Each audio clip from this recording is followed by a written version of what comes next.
Halo semua, dengan gua di channel Nyantai dan kali ini gua sedang memegang Oppo Reno 8 seri terendahnya, which is ya 4G punya.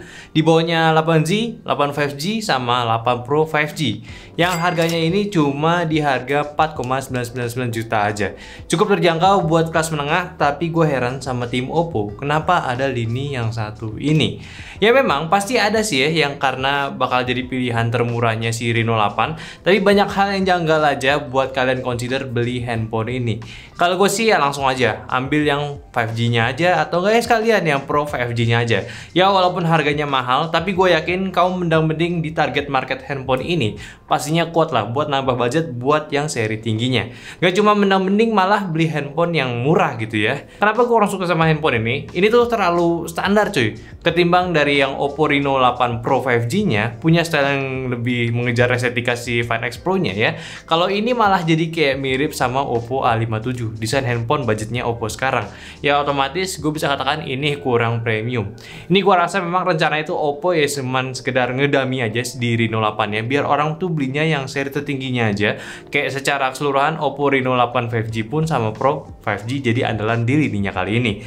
Desainnya tuh udah jauh banget bedanya, beda keren juga. Nah baru nih si Reno 8Z-nya nanti jadi versi budgetnya. Oh ya juga, ini chipsetnya juga pakai Snapdragon yang 680. Bener-bener dianaktirikan cuy handphonenya. Si Reno 8Z aja dapet yang 695 punya. Walaupun sama kayak tahun lalu, tapi ya agak disayangkan aja sih. Apalagi kelasan yang 8 5G sama 8 Pro 5G udah jauh di atas yang 680 ini. Jadi ya gue sedikit kurang merekomendasikan lah, walaupun di harga yang masih terjangkau. Karena ya seri atasnya lagi itu lebih racun cuy dibanding sama yang ini. Tapi ya gue harus mereminder ke kalian lagi, walaupun ini agak kurang ya, cuma buat di harganya ini masih sesuai lah speknya. Seriusan, apalagi kan memang Reno itu andalannya di bagian kamera ya. Jadi ya mungkin lainnya itu kentang, tapi buat kameranya itu udah bagus. So kita bahas aja si handphone ini, oke? Pertama kita bahas dari segi estetikanya dulu. Yang utamanya si Oppo Reno 8 ini sudah menggunakan Oppo Glow, yaitu sisi belakang bertekstur untuk meminimalisir dari fingerprint serta ya menambahkan grip jadi nggak terlalu licin dengan sentuhan logo Oppo, serta kamera bump yang cukup stylish kotakan aja dengan dua kamera major yang memiliki frame yang sama. Sisi sampingnya dibuat rata secara memberikan chamfer juga nggak tajam buat dipegang tangan. Untuk ukuran tangannya sendiri pun juga enak buat dipegang ya, satu tangan serta ringan juga untuk dibawa-bawa. Bobotnya itu cuma di 176 gram doang. Warnanya juga ada dua pilihannya, yaitu Downlight Gold sama Starlight Black. Power button ada di sebelah kanan, volume rocker sama screen tray-nya itu ada di sebelah kiri, speaker mono aja bersamaan dengan port Type-C sama mic-nya. Kalau buat display punya ukuran layar di 6,43 inci dengan Full HD Plus resolusinya dengan refresh rate di 90 Hz. Brightness-nya up to di 800 nits peak-nya, jadi buat dipakai di luar masih bisa baca.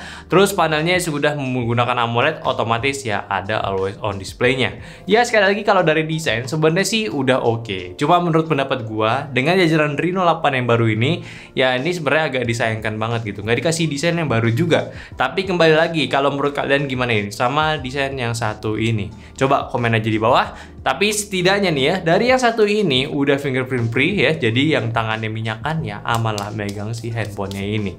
Next up, di bagian jeroannya, selain udah menggunakan chipset Qualcomm Snapdragon 880, handphone ini juga sudah mendapatkan kapasitas RAM serta storage yang super besar, yaitu 8GB plus 5GB expandable sama storage-nya itu di 256GB, which is yang buat suka install aplikasi banyak atau nyimpen foto, video yang banyak, ini handphone bukan masalah lu lagi. Soal ekspansi ya walaupun gede gitu ya bisa ditambahin karena ini nggak hybrid punya, menurut gue sih udah bukan masalah lagi, ada notif. Ya, OS-nya juga dapat di ColorOS 12.1, basis Android 12, udah oke juga, iklannya sedikit tapi banyak bloatware cancel aja, ya sebenarnya bukan masalah, tinggal hapus aja. Dan untuk multitaskingnya untuk di kelas mid-range udah lancar, tapi kalau untuk urusan game ya ada beberapa notes, namun buat di Antutunya, di handphone itu mendapatkan skor di angka 290.000 dan slingshotnya itu di 2100-an dan juga yang ekstrimnya di 454 poin. Kalau Geekbench-nya singlenya itu dapat di 350 158-nya, dan untuk multinya di 1400 poin. Kalau GFX benchmarking di Manhattan 1080p-nya itu dapat di angka 15 fps, sama T-Rex off screen-nya itu di 40 fps. Dan untuk pengetesan game di handphone ini, pertama di game Genshin dulu ya. Buat di game ini dapat defaultnya itu di rata kiri, alias itu grafiknya smooth sama settingannya di 30 fps aja. Pas dicoba mau ke highest ke 60 fps, hasilnya itu cukup mengerikan, yaitu rata-rata di 11 fps aja. Jadi jangan ngarep buat main game seberat Genshin dengan grafik bagus dan lancar ya. Masih di smoothness-nya itu di 60 fps ada settingan paling masuk akal ya. Walaupun gambarnya sedikit burik aja. Di settingan ini lu bisa dapat rata-rata di 39 fps, dan untuk baterainya selama 10 menit pemakaian ya turunlah 3%-an dengan suhu yang cukup aman di 38 derajat Celcius. Lumayan adem lah buat gaming. Lalu di game Mobile Legends-nya itu dapat frame rate mentok di high aja. Ya buat main game super ini, super enteng maksud gue tuh ya udah enak banget. Reno 8 udah berhasil sikat grafik ultranya di 60 fps tanpa ada fps turun sama sekali. Dan untuk kalau dipakai 10 menit itu cuma ngabisin baterai sebesar 3%-an aja dengan suhu yang sama di sekitaran 37 derajat Celcius. Kalau game PUBG sebenarnya agak kaget ya di game ini, soalnya buat grafik mentoknya itu cuma di balance aja. Bahkan HD juga nggak tersedia di handphone ini. Frame rate-nya yang high itu cuma di 40 fps. Cuma tersedia ya grafik smooth aja. Buat FPS rata kiri di sini juga nggak nyampe di 40 doang. Kayak di limit gitu di game ini itu cuma di 30 FPS aja. Sayang aja gitu. Padahal gyroskopnya itu udah responsif, tapi ya cuma bisa main PUBG di 30 FPS aja. Kayak agak sedikit kurang gitu. Kalau di game Wild Rift ya, gue langsung hajar aja ke rata kanan, mentok ya, sama aman juga, dapat 60 FPS. Palingan kalau lagi war 5 lawan 5 baru turun sedikit aja ke 56 ya FPS gitu. Tapi nggak berpengaruh banyak. Kalau buat experience-nya ya cakep lah buat main game ini. Kalau game Apex ya, game ringan kayak begini tuh ya grafik normal, frame rate high-nya itu lumayan stabil, bisa di 40 fps. Kalau mau ngegame tembak-tembakan di handphone ini sih saran gue mending Apex aja lah daripada PUBG, karena lebih asik dari performance-nya di handphone ini. Jadi main game di handphone ini termasuk yang boleh lah ya, kecuali game PUBG kayak agak sedikit aneh. Suhunya pun juga nggak sampai panas-panas banget, nggak sampai tembus 40 derajat Celcius, dan ukuran di handphonenya pun pas lah buat main game. Nggak kecil, nggak gede, layarnya udah bagus juga. Apa sih yang dijual sama Oppo juga itu udah sesuai gitu. Smooth, immersive gaming gitu ya, ya udah enak. Ada pula buat FPS gamingnya lebih stabil. Kalau kita cek sih buat CPU throttlingnya tanpa dengan juga si game boosternya dipakein, itu sebenarnya ada sedikit perbedaan. Cuma tetap sedikit ke limit, jadinya masih naik turun kalau di boost. Oke. Untuk kamera pada smartphone ini cukup menarik. Utamanya itu di 64 megapiksel f1.7 dengan sensor Sony IMX709. Lalu ada micro lens juga 2 megapiksel, sama yang terakhir ada depth sensornya ya 2 megapiksel juga. Sayang nih nggak ada wide lensnya, tapi uniknya di handphone ini tuh ngebawa fitur yang sempat ada di Find X3 Pro, yaitu kamera mikroskopnya yang bener-bener bisa ngambil gambar super dekat, super kecil juga, ditambah juga mini ring light di sekitar lensanya. Nah kalau misalkan hasilnya sih sebenarnya nggak sebagus X3 Pro dulu, tapi sih buat yang satu ini kalau kalian mau eksperimen ke benda-benda kecil bisa banget manfaatin si bagian kameranya ini. Ada juga zoom sampai 30 kali, jadi kalau misalnya kalian mau lebih dekat lagi itu bisa banget ya. Sedangkan kalau kamera standar ya udah sesuai lah dengan kualitas sensor IMX-nya. Udah cukup oke buat di kelasnya, punya kualitas dynamic range yang cukup, ditambah fungsi AI-nya pun cukup berguna buat ngeboost warnanya itu jauh jadi lebih vivid lagi. Ya kamera depannya juga ya standar aja kayak kualitasnya, tidak ada yang spesial untuk yang satu ini, dan untuk videonya pun masih di kapasitas Full HD untuk di kamera depan dan belakangnya. Namun untuk kamera belakangnya ini jauh lebih bagus karena sudah memiliki sensor yang bagus ya, serta juga ada stabilizer untuk perekamannya. Sedangkan untuk kamera depan ya standaran aja, tanpa ada stabilizer, tapi nilai plusnya ini memiliki FOV, field of view-nya itu yang cukup luas.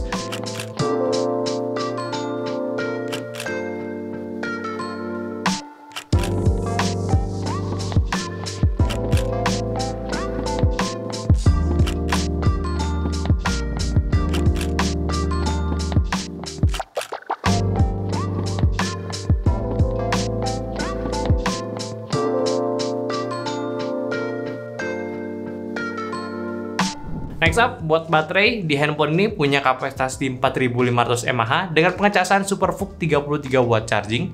Pemakaian sehari-hari ini udah terbilang awet banget, dan waktu pengecasannya pun ya kurang lebih di 1 jam 10 menitan lah. Konektivitas masih di 4G ya, belum dapat 5G-nya. Udah ada NFC juga. Speaker tadi udah bilang mono ya, cuma untuk volume terbilang kenceng banget.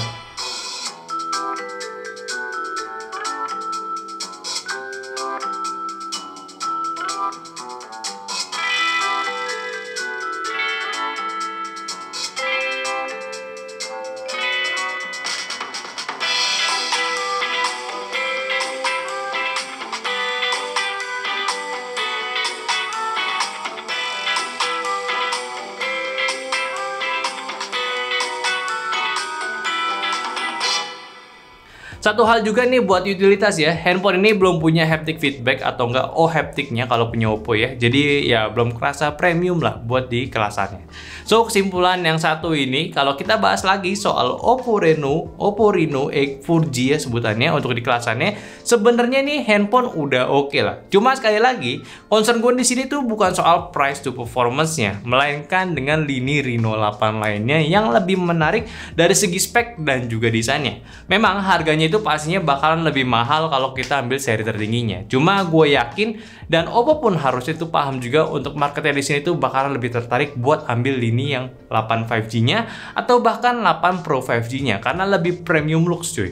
Beneran deh, beneran keren gitu kalau kalian beneran lihat bedanya gitu. Jadi buat yang satu ini mungkin sih ya kalau kalian pengen upgrade performa dari seri Reno 7 yang 4G-nya atau pengen cari harga yang tetap lebih budget untuk di kelas mid range-nya Oppo, ya menurut gue sih bisa-bisa aja kalian beli handphone ini. Masih cukup oke lah. Tetap, tapi gue lebih merekomendasikan ke kalian ambil seri atasnya karena lebih worth it dari segi desain dan juga performanya. Itu dua tuh critical tuh. Ditambah juga sudah memiliki kapasitas koneksi 5G ya, jadi lebih future proof lah di handphonenya itu. Oke, mungkin itu aja dulu pembahasan gue dari Oppo Reno 4G ya. Jadi kalau kalian suka dengan video ini silahkan like aja dan tolong bantu share video ini ke teman-teman kalian lagi butuh handphone budget untuk kelas mid range dari Oppo, dan kasih juga pendapatnya di kolom komentar, sama juga follow semua sosial media kita yang ada di Instagram, TikTok, Facebook, dan juga Discord yang semua linknya itu ada di deskripsi. Dan yang terakhir, sampai jumpa di video selanjutnya. Bye bye.